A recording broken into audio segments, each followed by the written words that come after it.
ఇప్పుడు మనకి గ్రహాల సంచారము చాలా విశేషంగా జరుగుతోంది. అయితే మార్చి 15 నుంచి సూర్యుడు మీన రాశిలోకి ప్రవేశం చేస్తుంటాడు. అయితే ఈ గ్రహాల సంచారము ఒక్కొక్క రాశి ఒక్కొక్క సమయం తీసుకుంటుంది రాశిలోకి రావడానికి. ఇప్పుడు సూర్యుడిని కనుక తీసుకున్నట్టయితే సూర్యుడు ప్రతి నెలకు రాశులు మారిపోతూ ఉంటాడు. అంటే 12 రాశుల్ని 12 అంటే ఒక సంవత్సరంలో చుట్టి వస్తాడనమాట. అయితే ఈ మార్చి 15 నుంచి ఒక నెల రోజుల పాటు సూర్యుడు మీనరాశిలోకి ఉండబోతున్నాడు. అది ఎప్పుడు ప్రవేశం జరుగుతోంది అంటే కనుక మార్చి 15 నుంచి ఏప్రిల్ 15 వరకు. దీనితో పాటు షష్టగ్రహ కూటమి కూడా ఇందులోనే జరుగుతోంది కాబట్టి మే 31 వరకు ఈ రవి గ్రహము మీనరాశిలో ఉండే ప్రయత్నం జరుగుతుంది.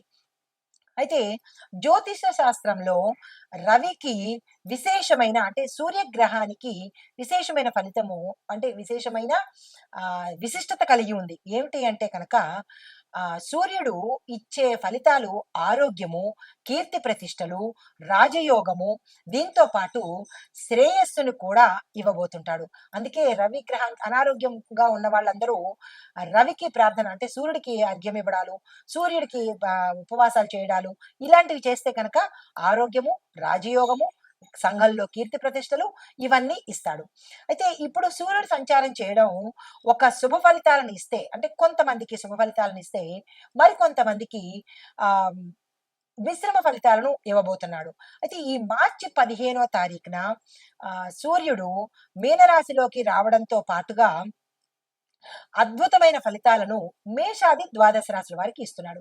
అయితే ఈ ఫలితాలను ఇవ్వడంతో పాటు మనకి షష్టగ్రహ కూటమి యొక్క ఫలితాలు కూడా ఆయా రాశుల్లో ఏ ఏ స్థానంలో ఉండబోతున్నాయి అంటే స్థానాలు మనకి టోటల్ గా 12 స్థానాలు ఉంటాయి ఒక్కొక్క రాశి చక్రంలో.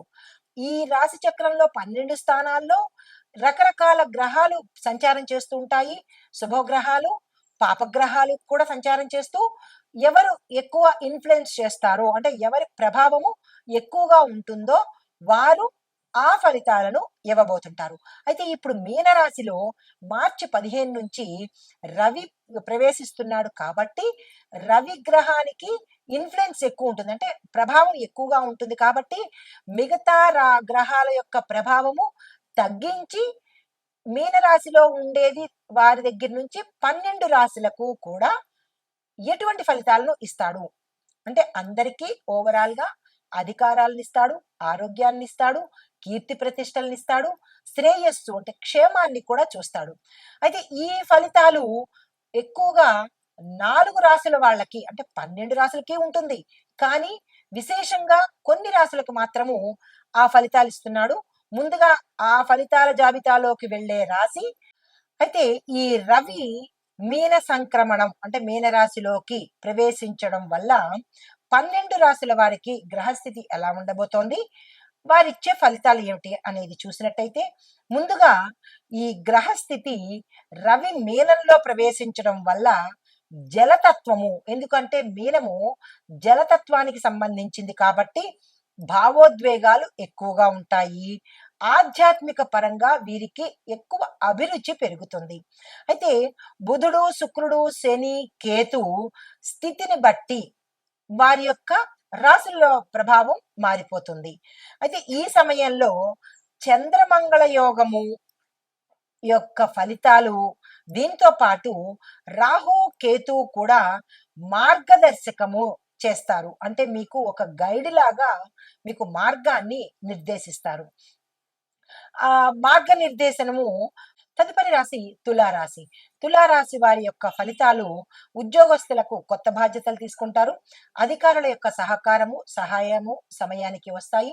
ప్రమోషన్స్, ఏరియర్స్ ఆగిపోయినవి రావడము, దీంతో పాటు ప్యాకేజీలు కూడా పెరగడము, ఇంక్రిమెంట్స్ కూడా మీరు అనుకున్న స్థాయిలో కాకుండా ఎక్కువగా ఇంక్రిమెంట్స్ పడే అవకాశం గోచరిస్తోంది. వ్యాపారస్తులకు లాభదాయకమైన ఒప్పందాలు, పెట్టుబడులు కూడా పెరిగే అవకాశం కనబడుతోంది. వ్యాపార విస్తరణకు కానీ ఏదైనా విస్తరణకు కొత్తగా స్టార్ట్ చేయాలన్నా విదేశాల్లో మీ వ్యాపారాలు పెట్టుకోవాలన్నా ఇది మంచి సమయము. వృధా చేసుకోకండి. ఇది వ్యాపార, వర్తక, వాణిజ్య, పారిశ్రామిక రంగాల్లో ఉన్న ప్రతి ఒక్కరికి ఉపయోగపడుతుంది. అయితే కుటుంబపరంగా చూసినట్టయితే ఆనందకరమైన వాతావరణము, స్థిర చరాస్తులు కొనుక్కుంటారు, వస్తు వాహనాలు కొనుక్కుంటారు. దీంతో పాటు ఆహ్, కొంత అసంతృప్తి ఏంటంటే చిన్న చిన్న వివాదాలు కుటుంబంలో తలెత్తుతాయి. దాన్ని సంయమనంతో సర్దుకునే ప్రయత్నం తప్పనిసరిగా చేసుకోండి. విద్యార్థులకు మంచి అవకాశాలొస్తాయి. విదేశాలు వెళ్ళే అవకాశం గోచరిస్తోంది. ఆరోగ్యం పట్ల చూసినట్టయితే కనుక మధుమేహ వ్యాధి అంటే షుగర్ వ్యాధి పెరిగే అవకాశంతో పాటు మానసిక ఒత్తిడి పెరగడానికి, మీకు స్ట్రెస్ ఫీల్ అవ్వడానికి సూచనలు కనబడతాయి. దానికి తగ్గ జాగ్రత్తలు తీసుకోండి. అయితే రాజకీయంగాను, సినిమా పరంగాను చూసినట్టయితే మీకు గుర్తింపు కలగడంతో పాటు రాజకీయ నాయకులకు కొత్త పదవులు రావడము, కళాకారులకు కొత్త అవకాశాలు వచ్చే అవకాశం గోచరిస్తోంది. మీకు చెప్పదగిన పరిహారము ప్రతి శుక్రవారం నాడు లక్ష్మీ అమ్మవారికి పూజ చేసుకోండి. తెల్లని దుస్తులు ధరించండి. దీనితో పాటు గోశాలకు మీ వంతుగా ఎంతో కొంత దానంగా ఇచ్చే ప్రయత్నం చేయండి. మీకు ఇప్పుడు శుభ మంత్రాలు, దానాలు గురించి చెప్తాను. ఇప్పుడు మీకు చెప్పదగిన మంత్రాలు, దానాలు ఏంటంటే రవి మంత్రము మూల మంత్రం ఇది. ఓం గృణి సూర్యాయ నమః అనే ఈ మంత్రాన్ని రోజు 108 సార్లు చదువుకోండి. అయితే శుక్రుడు మంత్రం కూడా మూల మంత్రం ఇస్తున్నాను. దాన్ని ప్రతి శుక్రవారము 16 సార్లు తప్పనిసరిగా చదివే ప్రయత్నం చేయండి. ఓం ద్రాం ద్రీం ద్రౌం సహ శుక్రాయ నమః అనే ఈ మంత్రాన్ని శుక్రవారం రోజు 16 సార్లు జపించండి. ఇది మీకు చెప్పదగిన దానము వెండి వస్తువులను దానంగా ఇవ్వండి. తెల్లని వస్త్రాలను దానంగా ఇవ్వండి. లక్ష్మీదేవికి గోరువెచ్చని పదార్థము అంటే కాచిన పాలను నైవేద్యంగా పెట్టండి. పంచదార వేసి నైవేద్యంగా పెట్టండి. కొంతమంది పాల ప్యాకెట్లు కానీ, పాలు కానీ, పెరుగు కానీ దానంగా ఇచ్చే ప్రయత్నం తప్పనిసరిగా చేస్తే అమ్మవారి అనుగ్రహానికి పాత్రులవుతారు. ఇది ఈ రాశిలో ఉండే వారికి చెప్పదగిన పరిహారాలు, మంత్రాలు, దానాలు. నమస్తే. తరువాత ఓవరాల్ గా ప్రత్యేకంగా సూచనలు అంటే అన్ని 12 రాశుల వారికి చెప్పదగిన సూచనలు ఏంటంటే ప్రతి రాశి వారు తప్పనిసరిగా ఆదిత్య హృదయం పఠించండి. రెండోది, గురువారం రోజు పసుపుని దానంగా ఇవ్వండి. శనివారం రోజు నువ్వుల నూనె దీపం పెట్టడం వల్ల శుభ ఫలితాలు పొందుతారు. మూడవది, గోసేవ, అన్నదానము, నీళ్లను దానంగా ఇచ్చినట్టయితే మహా ఫలితాన్ని పొందే అవకాశం గోచరిస్తోంది.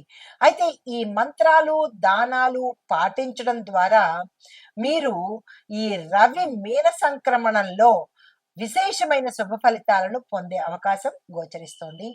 సర్వే జన సుఖినో భవంతు. నమస్తే.